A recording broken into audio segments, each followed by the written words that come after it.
옥바숑의 세상 답사기 수도 있긴 해요. 아 그래요? 근데 그러니까 10년이 걸려서 해야 되는 사업은 아닌데 10년이 걸리는 이유는 뭐냐면 네. 이해관계인이 많죠. 만약에 그냥 내가 땅 사가지고 집 지을래라고 하면 인허가 과정만 잘 지나가면 짧게도 할 수 있지만 이건 여러 사람들 재개발구역 안에 있는 토지 등 소유자가 강제조합원이 돼서 사업을 하는 건데 이 의견을 물어야 되고 원하는지 안 하는지 이런 과정들이 계속 진행되면서 가야 되고 제일 중요한 부분은 그거죠. 이제 근래 이제 재건축 시장에서 보이는 건데 대시상 1차, 2차 지금 거기 같은 경우는 이미 사업 시행 인가 단계까지 갔는데 어디? 대시상용 아파트 이제 재건축 같은 경우는 사업이 갈 수 있는 환경이고 이제 막바지까지 갈 수 있는 환경인데 근래 사례가 뭐냐면 조합장 선거를 하는데 재건축 하겠습니다 후보가 있고 이거 재건축 우리 좀 다시 생각해보죠. 천천히 하던가 아니면 뭐 리모델링으로 바꾸든가 이런 부분까지 고려해서 천천히 해보죠. 그런 사업을 하겠습니다라고 나를 조합장으로 뽑아주세요 하는 사람이 나왔는데 후자 쪽이 그러니까 재건축 천천히 하자. 일단 이번에 하지 말자. 이런 쪽의 어떤 안건을 가지고 얘기하신 분이 당선이 됐단 말이에요. 그러니까 시장 상황에 따라서 규제에 따라서 이런 규제의 정도에 따라서 이 사업 추진 주체들 생각이 왔다 갔다 하고 이게 반영이 돼요. 그러니까 재개발 사업이 오래 걸리는 이유는 앞으로 시장 경기가 안 좋아지면 사업 추진 동력이 낮아지면서 막 금방 갈 것 같았지만 또 다시 꾸역꾸역 옆에 막 미분양 나오고 예를 들어 그런 상황이라고 하면 지금 급하게 재개발해야 돼 이런 목소리가 커지면서 지지부진해 줄 수도 있고 이게 이제 어떤 식으로 나타나냐면 이 평형이 잘 안 팔리니까 우리 사업 계획을 변경합시다. 그럼 또 이제 인허가 돌리려고 하면 계속 뺑뺑이 다시 돌아야 되거든요. 반복되기도 하고 뭐 이제 조합 설립 인가 사실 이제 많이 걸리는 시간 중에 하나가 조합 설립 인가까지의 시간이 많이 걸리는데 동의서가 안 나와서 좀 늦어지기도 하고 이제 과거에는 그런 것 때문에 늦은 사례들이 많았는데 그랬습니다. 조합 설립 인가까지만 빨리 갈 수 있으면은 그 다음부터는 조금 좀 가능성이 높은 사업자로 받을. 그러니까 조합 설립 인가가 뭐 지금 일단 재개발 같은 경우는 4분의 3 면적 2분의 1 이상의 동의가 있어야지 조합 설립 인가를 받을 수가 있는데 제가 2010년 초에 재개발 구역에 뭐 이제 물건을 하나 주택을 구입을 했는데 그 당시에 이제 거의 다 됐다. 2010년도에 2010년 초에 거의 다 됐다. 좀 있으면 조합 설립 인가 날 거야. 이런 기대감으로 샀는데 2013년인가 4년 정도 지나서 겨우 됐어요. 그러니까 그 단계가 되게 그때 또 경기가 안 좋았을 때 서울시일 거 아니에요. 경기가 안 좋으니까 동의서가 안 나오는 14년도 완전 죽음의 시기인데 동의서가 안 나오는 거예요. 재개발 조합 설립에 동의해 주세요 하면 내가 왜? 재개발 경기도 안 좋은데 사람들이 이렇게 나오면서 동의가 잘 안 나오는 거예요. 그래서 이제 그런 문제를 해결하려고 사업이 할 거는 같은데 지지부진하니까 그래서 이제 나온 게 일몰제예요. 일몰제. 최근에 이슈됐던. 그래서 일몰제 개념이 추진위 승인 받고 추진위 승인은 50% 이상이에요. 그래서 조합 전 단계죠. 그러니까 정비구역 지정 받고 2년 안에 50% 이상 동의를 갖고 와서 추진위 승인 신청을 하지 못하면 거기 해제해라. 그다음에 50%는 받았는데 그다음에 75%잖아요. 2년 안에 조합 설립 신청을 못하면 정비구역을 해제해라. 이게 이제 사실 일몰제의 핵심입니다. 그러니까 천천히 이 싹수가 노라면 그냥 하지 말고 그만둬. 뭐 이런 식으로 2012년 2월 달에 급하게 디자인해서 법이 나온 건데 그 내용이 지금 일몰제들이 지금 적용되어 있는 사업장들이 어쩔 수 없이 정비구역 해제되는.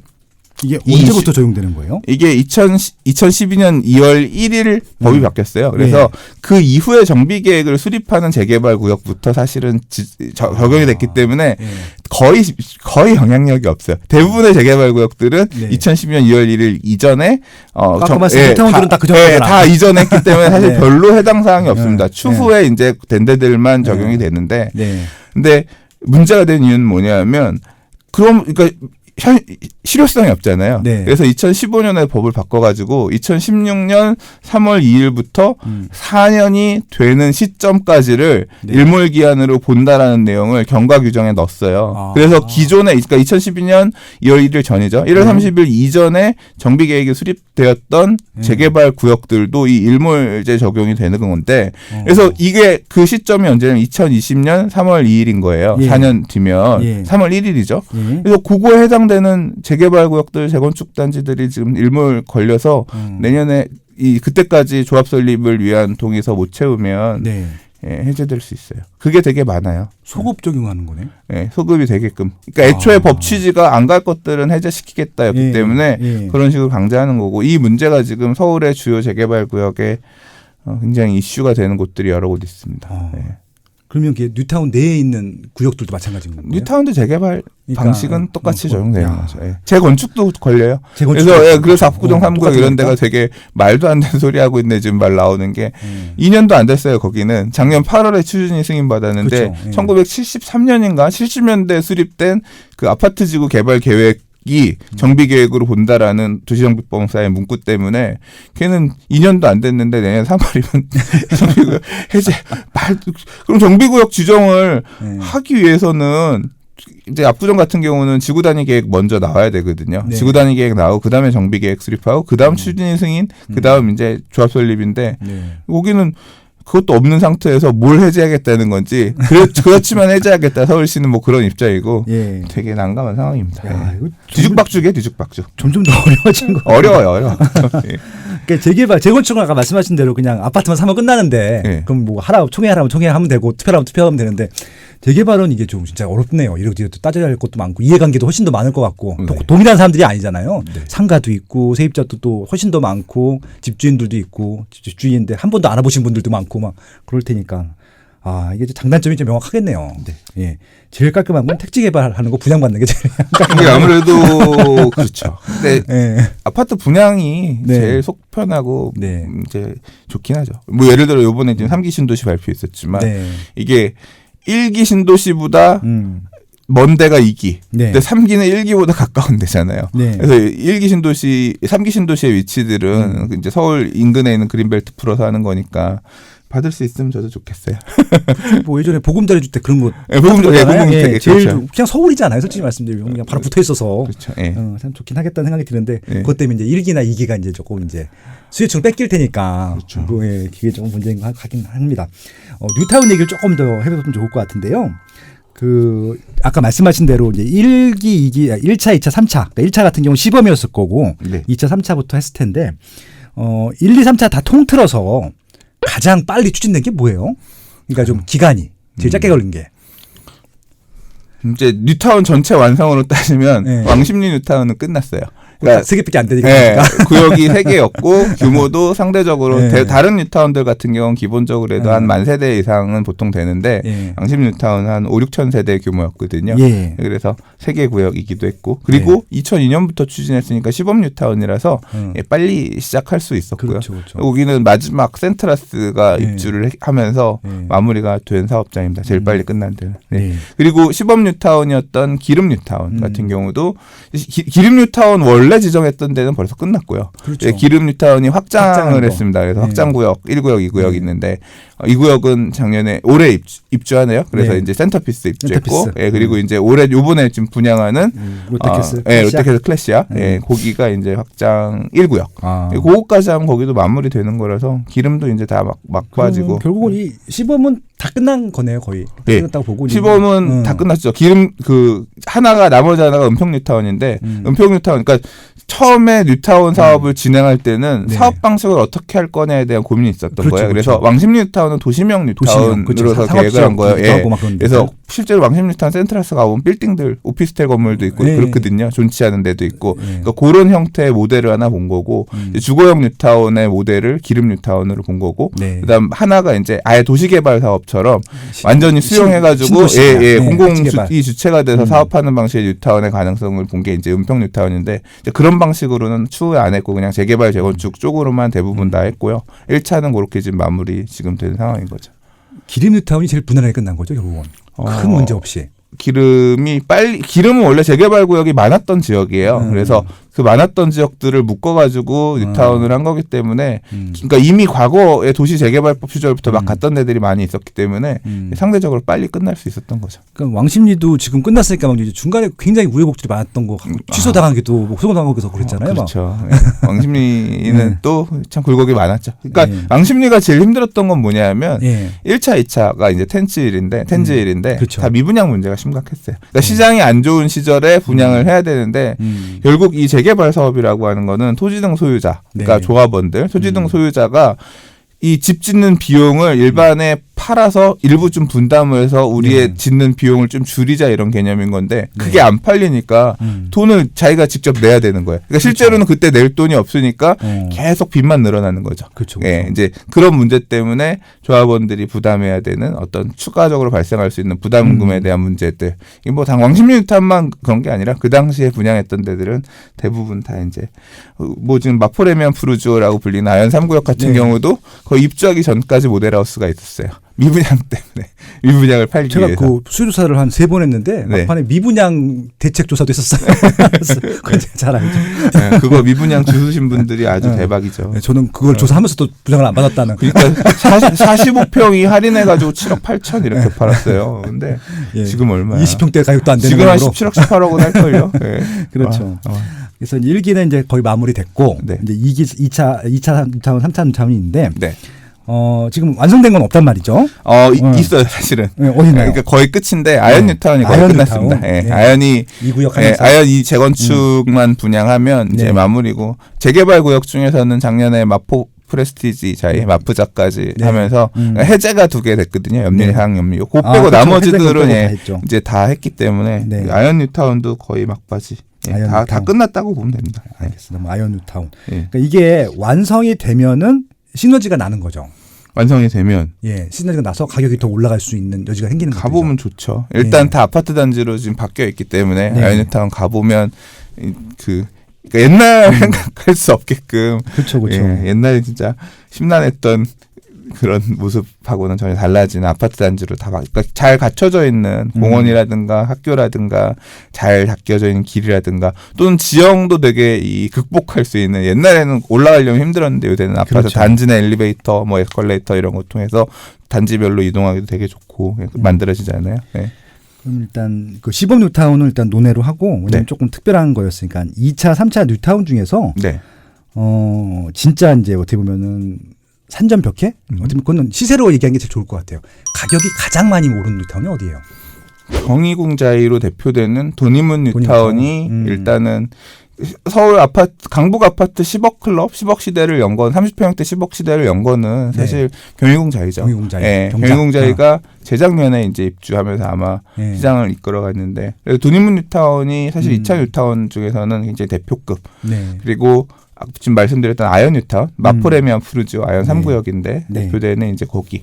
그리고 2차 뉴타운 중에 좋은 데가 많아요. 또 예를 들자면 서대문구에 상암동 수색 배후로에서 당시에 가자 뉴타운이었는데 가재울 뉴타운으로 나중에 이제 바뀌었죠. 그래서 이제 가재울 뉴타운도 거의 마무리 단계예요. 뭐 지금 가재울 뉴타운의 7구역 정도가 뭐 계속 갈 거냐 말 거냐 지금 그런 이슈가 갑자기 일몰제 적용을 더 할 거냐 이런 문제가 있는데 그거 빼고 나머지들은 가재울 뉴타운 5구역 6구역이 재작년에 분양하면서 에코자이 뭐 그 옆에 레미안 이렇게 해서 하면서 마무리가 됐거든요. 그래서 이제 거기도 있고 또 하나가 이제 전농답심리 뉴타운 동대문구에 그러니까 요번에 이제 지금 분양하는 청량리 롯데캐슬 스카이 L65 옆에 이제 동부청과시장 한양수자인 뭐 이런 것들 있잖아요. 여기가 청량리 재정비 촉진지구인데 이게 원래 이름은 재정비 촉진지구는 이제 나중에 이름이 바뀐 거고 원래 서울시에서 그러니까 이 법이 만들어지기 재정비 촉진을 위한 특별법이란 법에 따른 재정비 촉진지구라는 게 있고요. 그거 말고 이제 서울시가 자체적으로 강남역과 같은 지역의 중심지를 각 지역 안에 꼽겠다라고 해서 균형발전 촉진지구라는 개념을 만들어요. 그렇죠. 그래서 그때 이제 이게 2003년에 지정을 할 때 청량리 재정비 그러니까 청량리 균촉 지역 그러니까 청량리역 주변에 있는 역이랑 그 뒤에 전농답심리 뉴타운이랑 같이 2개를 동시에 지정을 했거든요. 그렇죠. 그러니까 하나는 지역 중심지가 되고 하나는 그걸 배후로 한 양질의 주거 지역이 되라. 뭐 이제 이런 개념으로 같이 디자인을 했는데 청량리도 지금 이제 마무리 단계로 가고 있고 그 밑에 있는 전농답심 뉴타운도 거의 끝. 지금 뭐 이제 아직 뭐 전농 9구역이라든가 일부 구역이 조금 8구역까지도 이제 남아 있긴 하지만 거기 하면 거기도 거의 다 마무리입니다. 전농답심리 같은 경우도 이게 미분양 많고 가격이 꽤 오랫동안 안 올랐던 지역이잖아요. 입주할 때 지금 레미안 전농 크레스티 같은 경우 입주할 때 굉장히 힘들었어요. 가격도 많이 빠져 있어. 레미안인데 심지어는 웬만하면 힘든 레미안 사업장 많았습니다. 맞아요. 이제 3차 뉴타운 신길 뉴타운 첫 분양이 11구역 프레비뉴였는데 거기도 입주할 때 뉴스에 안 좋은 걸로 많이 나왔어요. 맞아요. 이 조합 건설회사에서 뭐 문을 용접해가지고 못 들어가게 했느니 막 이런 문제로도 그게 결국 미분양 이제 그런 채무 문제 때문에 이제 있었던 거죠. 네, 아무튼 청량리역 개발하면서 전용 답신 뉴타운들도 같이 맞물려서 엄청 또 시세도 많이 오르고 그렇죠. 예, 그렇게 됐네요. 그러니까 뉴타운족들은 그래도 다 예전엔 나빴던 곳이 좋아졌던 곳으로 바뀌는 거기 때문에 일단 입지 가치가 올라간다는 측면으로도 굉장히 좀 좋은 상품인 것 같긴 해요. 그죠? 네. 그러면은 이제 그 서울 뉴타운을 좀 마무리하면서 그럼 지금 조금 그래도 조금 좀 관심을 가져야 될 뉴타운을 좀 정리하면 몇 개, 뭐 어떤 것들이 있을까요? 근데 생각해보니까 2차에서 제일 중요한 거 빼먹었어요. 어떤 겁니까? 예. 용산구 한남 뉴타운이 빠졌죠. 사업이 아직 되게 더딘 편이라서 한남 뉴타운이 여긴 늘 주인공이야. 근데 제일 안고죠. 15년째 주인공인데 가격도 제일 비싼 지역이고. 근데 그 한남 뉴타운 같은 경우는 최근에도 저 답사를 다녀와 봤었는데 이게 생각보다 많이 쪼개져 있더라고요. 많아요. 너무 좋은 입지인데 개인적으로 조금은 안타깝긴 하더라고요. 더 고급 입지로 했으면 더 좋았을 때 생각을 했거든요. 그 한남 뉴타운은 투자자들이 90년대 후반부터 들어가서 그렇죠. 투자자, 업자 막 장난들 많이 쳐놓고 그래놔가지고 구역마다 약간 좀 상황들은 다르고 사업 추진 주체 간의 갈등도 있는 구역, 주체 간의 갈등이 있어서 좀 지지부진한 구역도 있고, 뭐 이제 그래서 좀 사실 안타깝긴 하죠. 그래서 5구역까지 이제 1구역은 해제가 됐고 2, 3, 4, 5가 남았는데 3구역은 이제 시공사 선정하기 위해서 지금 3구역 올해 제일 정비 사업 쪽에서 건설회사들 제일 화두예요. 1군들 다 붙었더라고요. 삼성도 들어온다고 하고 난리죠, 되게 재밌을 것 같긴 하더라고 경쟁정이. 그래서 아마 또 관심 있게 보고 있는데 또 있어요. 또 뭐가 있습니까? 얘기 안 하면 섭섭할 것 같아서. 말씀 다 해주십시오. 동작구의 노량진 뉴타운도 아직 지금 많이 스포트라이트는 안 갔는데 왜냐하면 동작구 노량진 뉴타운도 사업이 굉장히 지지부진했어요. 지지부진한 이유는 노량진 고시촌 뭐 이런 것처럼 임대 목적으로 상업수요가 많아요. 맞아요. 그러니까 월세 받는 집주인분들도 다가구택 주인분들도 많이 계셨거든요. 그런 이유 때문에 조금 사업이 더뎠는데 노량진 뉴타운도 지금 본격적으로 사업들이 가고 있거든요. 이건 언제쯤 첫 분양을 할까요? 노량진도 빠르면 내년 정도 가야 되지 않을까. 좀 규모 있는 안에 구역들 중에서는. 왜냐면 관심이 되게 많은 여기 9호선 급행, 1호선 급행 다 쓰고 학원가도 있잖아요. 10여 년 전에는 노량진 뉴타운 가격이 거의 흑성 뉴타운이랑 비슷했어요. 그러니까 거의 비슷한 급의 뉴타운으로 평가가 됐는데 지난 10년간 사실은 지금 뭐 솔직히 얘기해 보면 사람들한테 물어보면 노량진 뉴타운, 흑성 뉴타운 어디가 더 나아라고 하면 흑석이 더 나을 것이다라고 얘기하는 사람들이 많을 거예요. 근데 저는 더 낫다라는 얘기가 아니라 차이에 대해서 얘기를 하고 싶은 건데 흑석은 사업이 마무리가 된 3차 뉴타운 오히려 더 뒤에 시작했지만 사업이 마무리된 구역들이 많잖아요. 그래서 시장에서 볼 때 저기 아파트 비싸니까 여기도 좋을 거야 이런 식으로 연이어 생각하는데 노량진 뉴타운은 아직 제대로 시장에서 평가봐도 물량이 없다 보니까 그 인근에 상도 19역 재개발한 상도파크자이라고 있는데 이제 걔는 뉴타운은 엄밀히 말해서 아니거든요. 그래서 이제 아직 지금 사실 노량진 뉴타운은 노량진 1구역이라고 제일 대장이 있습니다. 맨 앞에 큰 거. 그래서 거기가 나오고 그 뉴타운에 대한 가격이 시장에서 평가받는 금액을 기준으로 해서 나머지 구역을 평가를 해야 돼요. 그래서 아직 지금 섣불리 판단하기엔 이르다고 개인적으로 생각하는데 눈여겨볼 만한. 왜냐하면 여의도와 용산과 그리고 강남 다 가깝거든요. 좋은 입지입니다. 한가운데잖아요. 그러니까 이게 서울 어디든지 출퇴근하기 편하고 또 전철도 있어가지고 교통도 편하고. 아무튼 이건 첫 분양에 일단 어떻게 성공을 하는지 시세를 어떻게 형성하는지 그게 관건이긴 하겠네요. 지금 들어가도 됩니까? 가서 보시고 자금 사정에 맞춰서 여유 있으시면. 또 설명해 주고 싶으신 뉴타운 또 있나요? 이제 2차 뉴타운은 뭐 그 정도가 메인이고요. 뭐 강서구 방안 뉴타운 이런 데도 있는데 방안은 좀 대부분 재건축이 많이 해제가 돼서 과거 원래 생각했던 뉴타운의 모델은 조금 약간 2차 뉴타운 중에서 이제 영등포 뉴타운도 있어요. 영등포 뉴타운. 근데 여기는 영등포 시장 을 이제 도시명 뉴타운인데 근데 영등포 뉴타운 사실 구역이 너무 많아요. 그리고 다 소규모 개발들이라서 제일 영등포 뉴타운 하면 항상 딱 영등포 뉴타운 1-4구역밖에 안 봤어요. 그게 이제 끝났거든요. 아크로타워 스퀘어라고 입주했거든요. 실제로 영등포구 안에서는 여의도를 제외하고는 가장 선도하는 가격. 이것도 미분양 났었는데. 그렇죠. 아타스도 미분양 나서 입주할 때쯤에 뭐 거의 이제 분양가가 전세가가 되는 또 인기를 끌었었는데. 아 그렇다고 생각해요. 아 여기는 제가 수요조사 했을 때부터 또 한시간 단지여갖고 애정이 좀 있어요. 그리고 양천구의 재개발 구역들이 그렇게 많지 않아요. 양천구도 일종의 이제 신도시처럼 과거에 이제 목동 신시가지 조성하고 하면서 만들었기 때문에 그런데 양천구에 신정뉴타운이라고 있습니다. 그쵸. 신월동 신정동 쪽에 거기도 하나구역 빼고 나머지가 거의 다 끝났거든요. 그렇죠. 그러니까 신정뉴타운 1구역 1-1구역이 이제 재작년이죠 벌써 분양해서 지금 지어지고 있고 아이파크 위브 그리고 이제 2-1구역이 작년에 분양했습니다. 목동 아델리체 그리고 그리고 밑에 이제 2-구역 조그만 데가 있어요. 한 500세대 정도 되나. 근데 이게 호반에서 지는데 걔가 이제 좀 있으면 나올 거예요. 고물량 있고 일부 해제된 구역이 있는데 일부 재추진된 데가 있어서 이제 신정뉴타운에서 본다라고 하면 촉진 4구역이라고 그래서 단독주택 재건축 방식으로 사업하는 중간에 딱 그러니까 1구역하고 2구역을 잇는 중간에 구역이 있습니다. 그래서 이제 거기가 추진 현장이 아는 분이 되셨거든요. 그래서 사업 열심히 잘 하고 계세요. 그래서 이제 거기도 좀 주목해 볼 만한 곳이죠. 그러니까 양천구는 지금 새 아파트가 거의 없어요. 워낙 목동이 지금 재건축이 완전히 밀려서 아마 뉴타운도 입주하게 되면 좀 많이 구애받을 것 같긴 하더라고요. 그러니까 이 양천구의 재개발 구역 중에 신정 4구역, 촉진 말고 신정 4구역이라고 있어요. 그게 이제 목동 힐스테이트가 됐는데요. 그렇죠. 재개발을 해서 그 라인이 그러니까 말씀하셨던 것처럼 내 목동 오래 살았는데 벗어나지 않고 애들 학교 있고 생활 환경이 있으니까 교육 환경이 중요하잖아요. 좀 새 아파트를 바꿔보고 싶다는 분들이 목동 힐스테이트 들어가서 목동 힐스테이트 집값이 많이 올랐거든요. 두 배. 그런 수요가 일부 신정 뉴타운 쪽으로도 그러니까 기본적으로 이 좀 부유하신 분들이 있는 그러니까 돈은 어느 정도 있는 분들이 많이 계시기 때문에 그런 수요들을 일부 분담해주면서 좀 주목해 볼 만한 곳이라고 개인적으로 생각합니다. 그러니까 이렇게 진짜 새 아파트가 없는 지역들도 꽤 많다 서울에. 그런 것도 너무 재밌게 볼 수 있을 것 같아요. 서울에 재개발 구역 없는 구도 많아요. 그렇죠. 재개발 구역이 아예 빵인 구도 많아요. 강남 서초구도 없고요. 강남은 아예 없죠. 마포구도 남아 있는 거 없어요. 이제 없고.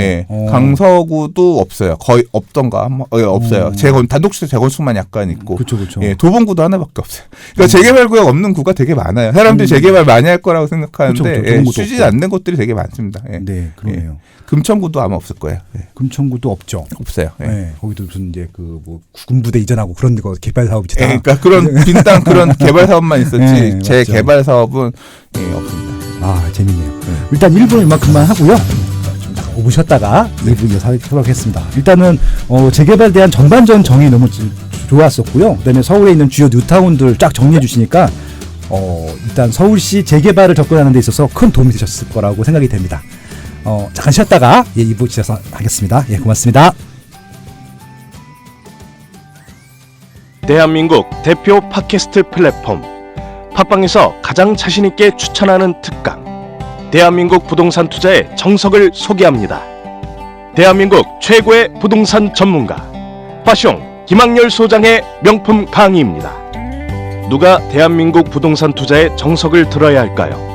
어떻게 부동산 공부를 시작하셔야 하는지 모르시는 분들, 강의장에 가기 어려우신 분들, 실속 있는 내 집 마련을 하려는 분들, 알찬 임대 생활을 하려는 분들, 대한민국에서 부동산 투자를 꿈꾸는 모든 분들은 꼭 들어보시길 추천드립니다. 총 5강 강의 중 1강은 무료 맛보기 강의입니다. 1강을 먼저 들어보시고 결제하시면 됩니다. 딱 책 한 권 가격으로 명품 부동산 특강을 여러 번 반복해 들을 수 있습니다. 파숑의 대한민국 부동산 투자의 정석, 여러분의 부동산 지식을 2단계 올려드릴 참 좋은 강의입니다.